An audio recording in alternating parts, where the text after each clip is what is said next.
alongside me Darren Gough and Steve Harmison. I don't know whether there is anything at all that we learnt, gentlemen, from this game, from this series, other than it's wet in New Zealand in October. And the golf in Queensland, in Queenstown, apparently is beautiful and it's the best ever. So that's all we've learnt, isn't it? But saying that, we have learnt something. I think Phil Salt is a fantastic T20 player. I think we know that. We know Josh Butler is anyway. Jacob Bethel has shown signs of his talent. Harry Brook is a genius. Tom Banton now has nailed his place in the side. Sam Curran, good welcome back for England, so I think he strengthens them as well. I think he's a very intelligent cricketer, Sam Curran. You could doubt some of his bowling at times, but on pitches that are going to hold and grip, he's got these slower balls. He's a his biggest strength for me is, but he's got a brain on him. He's a very intelligent cricketer, so it was good to see him back. And with the ball, we know Adil Rashid. So we have learned a lot, actually. Adil Rashid is the best white bowler that's out there at the moment. Liam Dawson did well. And Luke Wood, I think he's left armour, I think he's effective. Yeah, I think when it comes to the learning part, I think we've gained a hell of a lot out of this trip. I really do. I think we weren't sure on Sam Curran coming back in. That position. Are we going to give him a position which suits him, or are we just going to not mess him around, but are we going to have him in a role which probably doesn't suit him, which was probably more ball dominant than bat dominant? I think we've given him some responsibility. We've given him more bat dominant than ball dominant role in this competition, which I think he's going to have in the T20 World Cup when it comes around in Sri Lanka. So I think that's a big tick in the box. I think the Liam Dawson one, I think Jared spoke about it earlier, about how well he bowls at left-handers, and in T20 cricket he's competent at bowling at left-handers, so that's not the norm from like a finger spinner's point of view, and they complement very well with Adil Rashid. So I think Liam Dawson's been a huge plus point. I think the emergence of Tom Banton, giving him a chance, even the little cameo that Jordan Cox, and I think it's going to be difficult because I look at it and think, right, there's 2 from 3, 2 spots available, 3 players in that middle order of sort of, you've got 5, 6, 7, but Sam Curran's going to have to be one of them, which will probably be number 6. Bethel will probably come back into that role because I think Duckett will go into sort of number 3. So when you look at it, even the little innings, cameo innings of Jordan Cox, I thought, well, very, very good in that first game on what was difficult batting circumstances because the wicket was tricky and there was a little bit of moisture around. So all these little things that we didn't know about players or we weren't sure about players, I think they've nailed it. I think the gun players, like Gough mentioned, I think we knew and we didn't really need to learn anything more about Salt and from Butler and from Brook. I think we knew exactly what we're going to get, and I think we know what we're going to get. But I think this has been quite a bit of a confidence booster for some of the other players, like Sam Curran nailing his spot, Jordan Cox having a little bit of a cameo in international cricket in the first one, Tom Banton 29 off 12, because like we spoke about yesterday, Manazon, the following on, is that these little innings from 5, 6 and 7, 29 off 12 balls wins you games. They take the game away from, so a 180 par score, Tom Banton comes in, gets 29 off 12 balls, he takes it up to 236 that won the game in game 2. So these are things I think England have learnt and have been very, very positive. What was the point of Zach Crawley? Practice. Yeah, that's all it is. No preparation for Australia. We talked about the Australia no game time, and we're all a little bit older. We're all a little bit more where we think we should be playing a little bit more cricket going into it. Actual cricket going into it. I watched the Newcastle game with Woody the other night. Him, Archer, Tongue, Atkinson, tonight leaving to go to New Zealand. They're all going to New Zealand to get themselves ready. So they're going to fly into Auckland. They're going to Mount Maunganui. They're going to Wellington with the one-day squad. They're bowling. And all of a sudden, Duckett's flying in because he's in the one-day squad. Joe Root's flying in, he's in the one-day squad. Brook's already there. Duckett's going to be, the England team are there now. So England's preparation is in New Zealand. A little bit sort of lights, camera off. Kind of base camp, isn't it? It is, and it's away climbing from Everest. And it's away from Australians. It's away from the media. It's away from what Well, the it's in the Ashes rain. tour is. So But that's why they've took that's Crawley. the problem. Crawley 100% was going there. Yeah, back up in case something happened, but he's there to practice. He's there with the coaches that are going to be there, and it's to work. And now the bowlers are going in, and that's what they're going to do because there's no warm-up game, so it's all about practice.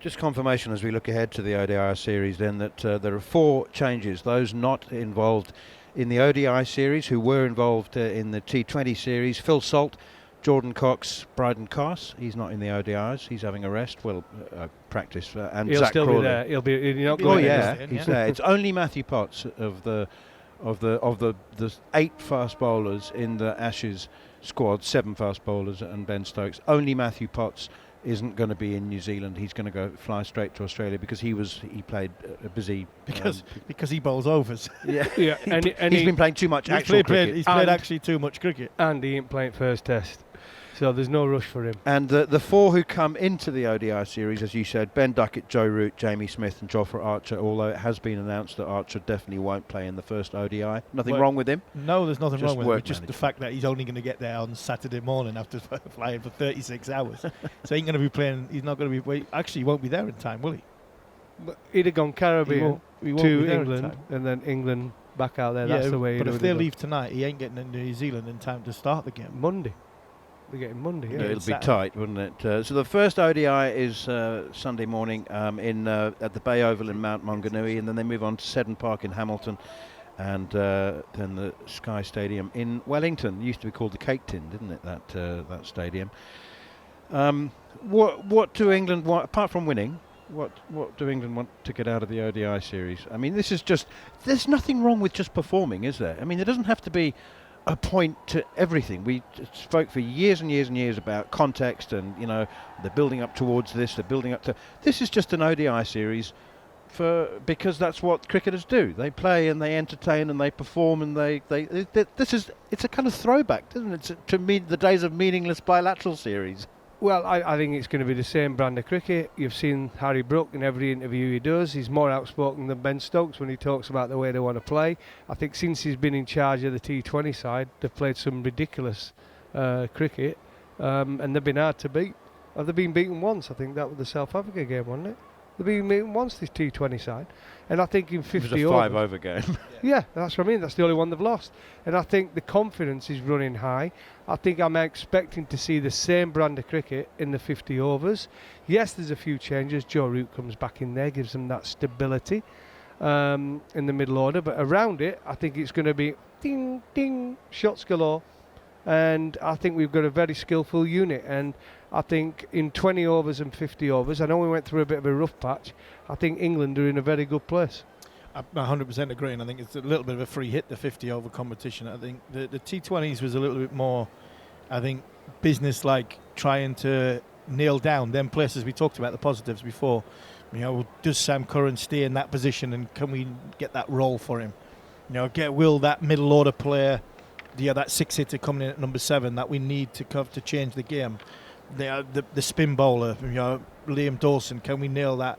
I think there was a little bit more ahead of Sri Lanka in the World T20, where I think this 50-over contest, I don't think it's going to be like playing as like the warm-up for the Ashes, but I think it's going to be a little bit more of a free hit, that we're making sure that the bowlers, like of Archer and bowlers like that, get their 10 overs in, as well as making sure that Joe Root spends some time in the middle and bats the way Joe Root does. Harry Brook goes in and because they still play positively, no matter whether it's 50-over cricket or Test match cricket.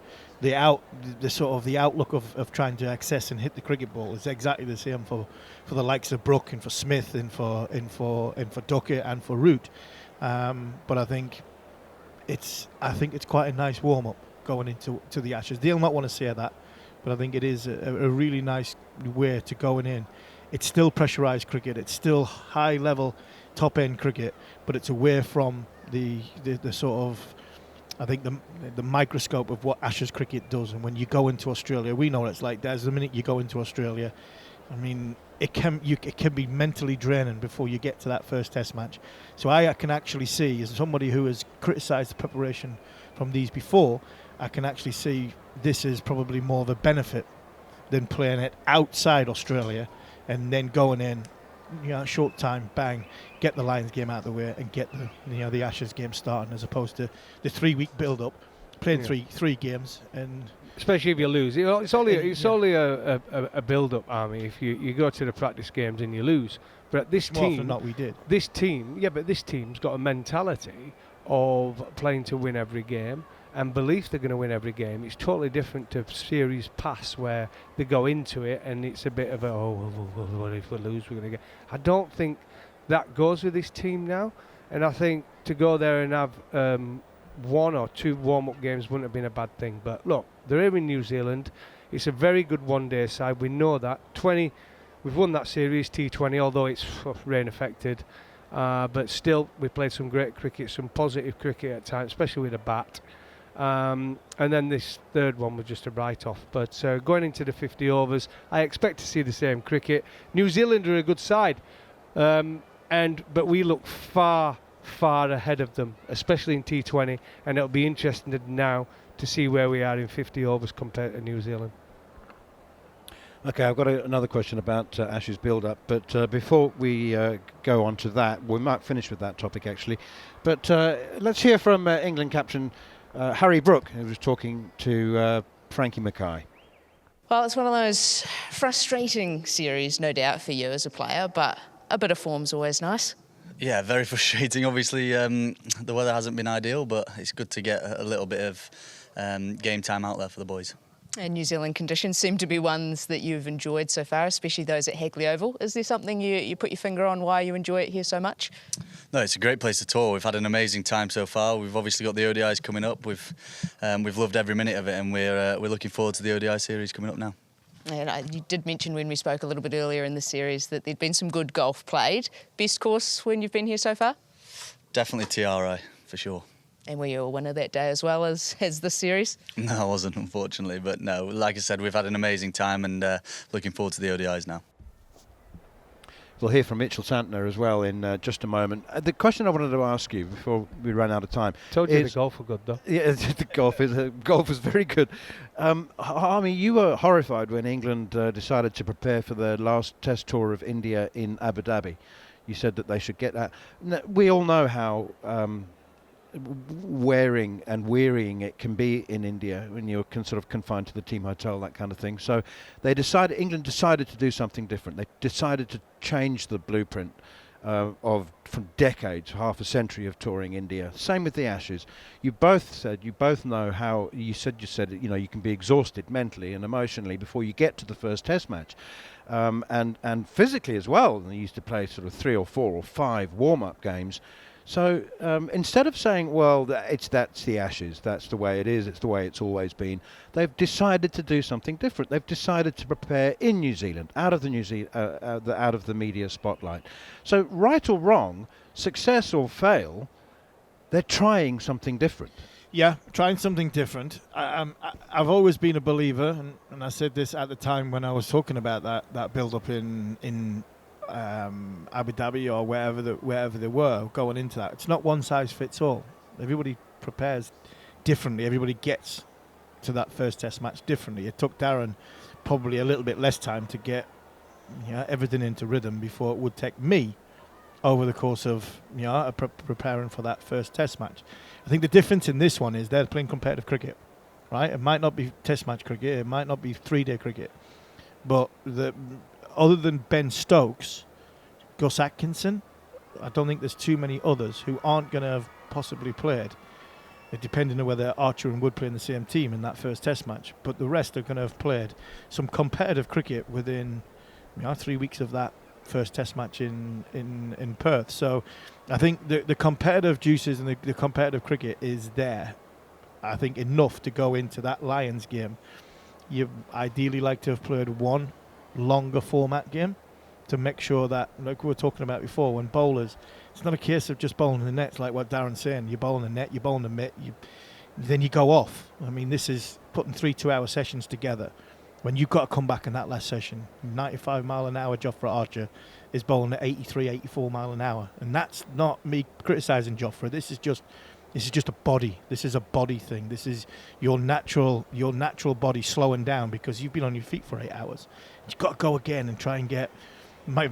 maybe Steve Smith out on right at the end of a day. Can you do it? Can you bring yourself to do that? And I think sometimes having miles in your legs does help that.